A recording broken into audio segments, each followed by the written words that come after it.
अस्सलाम वालेकुम student class second year का आज का हमारे पास जो टॉपिक है वो है इलेक्ट्रिक पावर। इससे पहले आपने क्लास नाइन्थ और फर्स्ट ईयर में वर्क को डिस्कस किया था। वर्क क्या था कि जब हम किसी भी ऑब्जेक्ट के ऊपर फोर्स लगाते हैं तो वो डिस्प्लेस हो जाता है, तो वो हमारे पास क्या होता है, वर्क होता है, और उसका फॉर्मूला था एफ डी कॉस थीटा। अब स्टूडेंट अगर हमारे पास एक बॉक्स है, उसके ऊपर हम फोर्स लगाते हैं तो वो यहां से यहां तक जाता है, तो हमने जो वर्क किया फॉर एग्जांपल 100 जूल किया, और जो हमने टाइम लगाया वो 10 सेकंड लगाया। अब जब हम टाइम को इंक्लूड करेंगे ना, अब ये हमारे पास वर्क नहीं होगा, ये हमारे पास पावर आ जाएगी हमारे पास, क्योंकि यहाँ पे अब हम क्या करते हैं कि work done per unit time is called power. Student ये हमारे पास फिजिकली हम पावर को डिस्कस कर रहे हैं, लेकिन अगर हम इलेक्ट्रिक पावर की बात करें तो वो भी हमारे पास वर्क होता है। The rate at which work is done, के work is done in an electric circuit is called power. जो इलेक्ट्रिक सर्किट के अंदर वर्क इज डन होगा वो हमारे पास क्या होगी, पावर होगी हमारे पास। स्टूडेंट उसको समझने के लिए आप देख सकते हैं, ये हमारे पास इलेक्ट्रिक सर्किट है, ये बैटरी है। बैटरी ये हम कन्वेंशनल करंट की बात कर रहे हैं, जो कहां से फ्लो होता है, पॉजिटिव से नेगेटिव की तरफ। ये करंट का फ्लो है, यहाँ पे मैंने रेजिस्टर लगाया हुआ, यानी कोई लोड, आप इसको बल्ब वगैरह भी कह सकते हैं। तो ये हमारे पास क्या है, करंट का फ्लो है, यहाँ से करंट जा रहा है। अब देखें यहाँ पे हमारे पास बैटरी है, ये हमारे पास जब नेगेटिव से पॉजिटिव की तरफ जाते हैं तो हम क्या करेंगे, ये बैटरी क्या करेगी, वर्क करेगी, क्योंकि पॉजिटिव से नेगेटिव की तरफ तो ये खुद ब खुद आ रही है, क्योंकि ये हमारे पास क्या होता है कि हायर से लोअर की तरफ चीजें आती है। जिस तरह बोर्ड मार्कर है, यहाँ से छोड़ता हूँ तो नीचे की तरफ जाएगा खुद ब खुद, लेकिन नीचे से ऊपर की तरफ मैं लाते वक्त क्या करूंगा, इसके ऊपर फोर्स लगाऊंगा। तो अब देखिए यहाँ पे हमारे पास क्या है, इस डायग्राम को हम अंडरस्टैंड कर सकते हैं। ये हमारे पास क्या है, बैटरी है, ये इसका नेगेटिव टर्मिनल है, ये क्या है हमारे पास, पॉजिटिव है। अब देखिए यहाँ से पॉजिटिव से नेगेटिव की तरफ आ रहा है, ये रेजिस्टेंस है यानी कि रेजिस्टर। तो देखिए यहाँ पर जब आएगा तो अब क्या होगा, यहां से जो बैटरी वर्क करेगी नेगेटिव से पॉजिटिव की तरफ, यानी कि लोअर से हायर की तरफ भेजेगी। तो ये जो वर्क होगा ना, इस वर्क को हम क्या कहते हैं, इलेक्ट्रिक पावर कहेंगे। यानी कि एक सेकंड में, 1 सेकंड में जो हमारे पास चार्ज यहां से लो से हाई की तरफ जाएगा, तो वो हमारे पास क्या होगी, इलेक्ट्रिक पावर होगी। तो electric power work done in electric circuit divided by time, ये हमारे पास इसका फॉर्मूला है। अब स्टूडेंट देखें, ये यहाँ पे मैंने लिखा है power is equal to work done per unit time. अब इलेक्ट्रिकल पावर में ये हमारे पास आ जाता है W is equal to Q V. ये कहां से आया, ये हमारे पास पोटेंशियल डिफरेंस का फॉर्मूला है, V is equal to work done per unit charge. तो यहाँ पे देखें, ये हमारे पास Q डिवाइड इधर आकर मल्टीप्लाई हो जाएगा, तो W is equal to Q V, ये आ गया। अब हम क्या करते हैं, इस W की जगह हम क्या लिख सकते हैं, क्यू वी, और ये क्यू वी मैंने यहाँ पर लिखा हुआ है स्टूडेंट। तो ये आ जाएगा P is equal to Q V divide by T. तो स्टूडेंट ये जो Q डिवाइड बाई टी है ना, ये किस चीज के इक्वल है, हमारे पास V के इक्वल है। ये हमारे पास क्या है, तो हम यहाँ पे लिख सकते हैं power is equal to I V, power is equal to I V, because क्यों कि हमारे पास देखें, ये हमारे पास क्या है, Q डिवाइड बाई टी किस चीज की इक्वल है, I की इक्वल है। यहाँ पे मैंने लिखा हुआ है I is equal to Q divide by T. यहाँ पे हमने मिस्टेक किया स्टूडेंट, दोबारा इसको देख लें कि यहाँ पे Q डिवाइड बाई टी किस चीज की इक्वल है, चार्ज डिवाइड बाई टाइम, ये करंट के इक्वल होता है। तो यहाँ पे हम Q डिवाइड बाई टी की जगह I लिखेंगे हमारे पास। यहाँ इसके बाद हम देख सकते हैं कि देखें, ये जो V है हमारे पास स्टूडेंट, ये क्या है, ओम लॉ है, और ओम लॉ किसके इक्वल था, V is equal to I R. तो यहाँ पर V की जगह आई आर लिखेंगे, तो I और I क्या हो जाएगा, I स्क्वायर हो जाएगा। तो P is equal to I का स्क्वायर डिवाइड इनटू R, ये आ जाएगा। ये एक और फार्मूला आ गया, ये सारे पावर के फार्मूले हैं।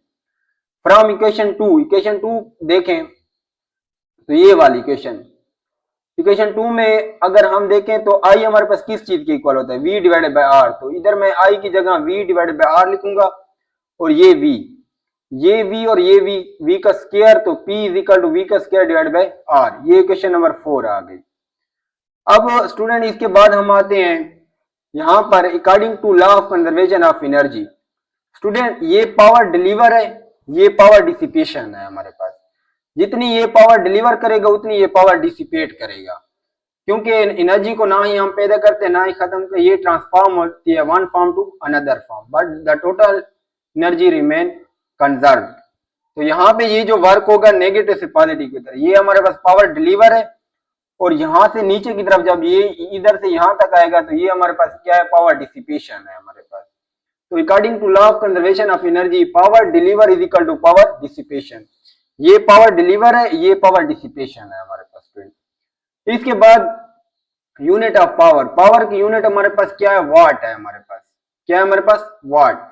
Work done divide by time, work joule और ये हमारे पास सेकंड, जोल पर सेकंड जो होता है ना वो वाट के इक्वल होता है स्टूडेंट।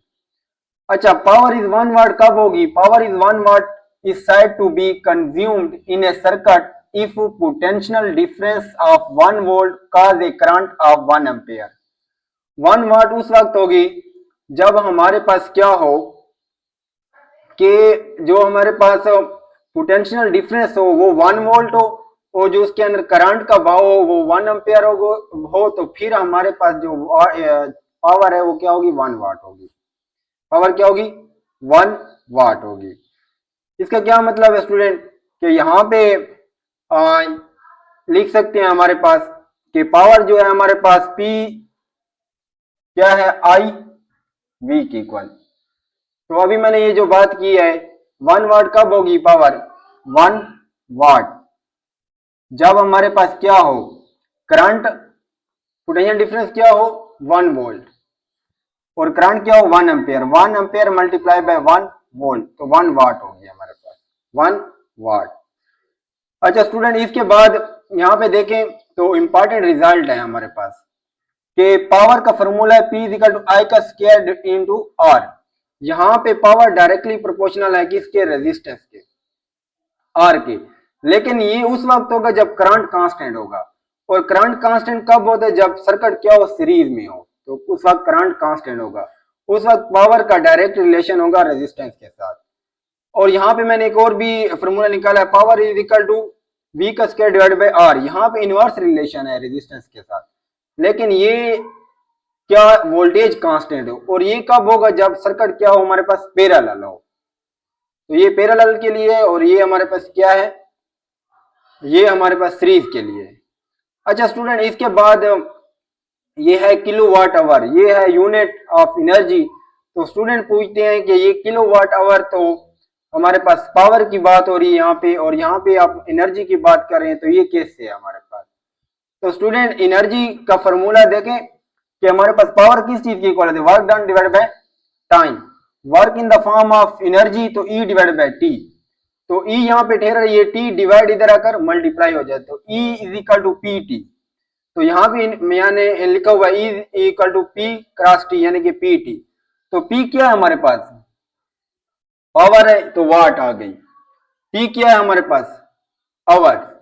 तो इस साइड के ऊपर क्या है हमारे पास, एनर्जी, तो ये एनर्जी की यूनिट है, ये बड़ी यूनिट है एनर्जी की। ये हमारे पास जो 1 किलोवाट आवर है, इसको हम स्टूडेंट डिस्कस कर रहे हैं। तो ये it is amount of energy obtained by power of 1 kilowatt in 1 our.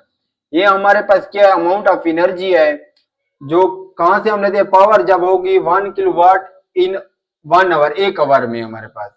तो यहाँ पे देखिए 1 किलोवाट, 1 मल्टीप्लाई बाई किलो हमारे पास क्या होता है 1000 वाट, वैसे का वैसे आ जाएगा, और आवर जो होता है वो 3600 सेकेंड है हमारे पास।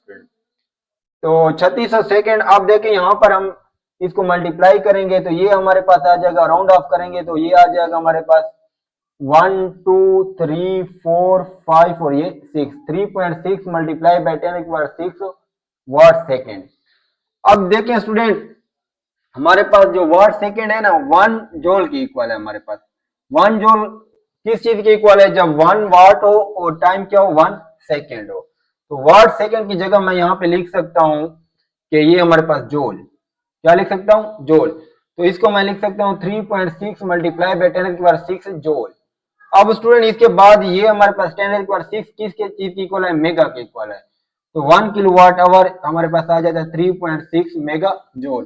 तो स्टूडेंट आपको ये क्लियर होना चाहिए कि ये किलोवाट आवर जो है ना ये यूनिट है किसकी, एनर्जी की, क्योंकि हमारे पास एनर्जी का ये फार्मूला भी है हमारे पास, और इस फार्मूले के लिहाज से ये यूनिट हो सकती है, और ये हमारे पास लार्जर यूनिट होती है हमारे पास, बड़ी यूनिट होती है हमारे पास एनर्जी की। स्टूडेंट आप किसी किस्म का कोई क्वेश्चन है तो आप कमेंट्स बॉक्स में पूछ सकते हैं। Thank you, Allah Hafiz.